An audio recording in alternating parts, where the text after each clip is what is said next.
What's up mga pare-pare? Dito naman tayo sa bagong kwento na to. Ready?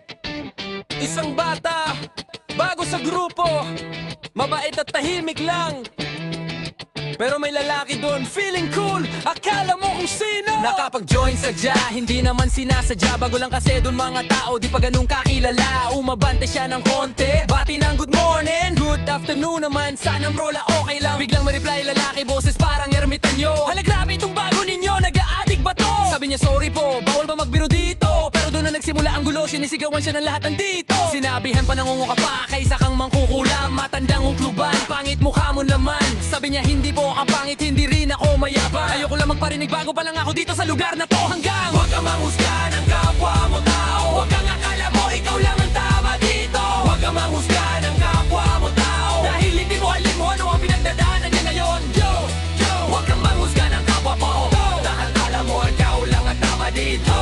Yo, huwag kang manghusga ng kapwa mo, dahil lahat tayo'y pantay-pantay lang dito.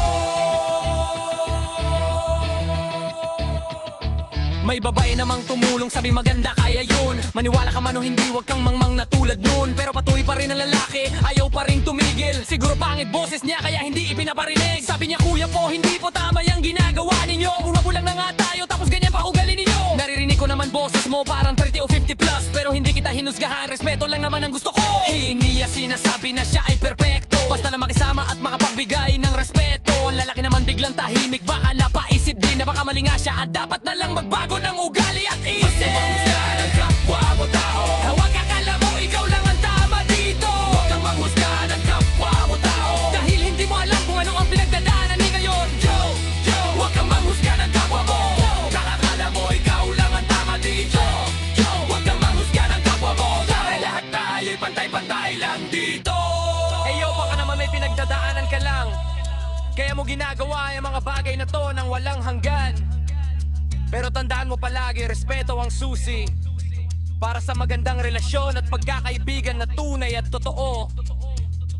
Okay na to, basta tandaan natin lagi, huwag maghusga, respeto lang muna bago lahat ng bagay.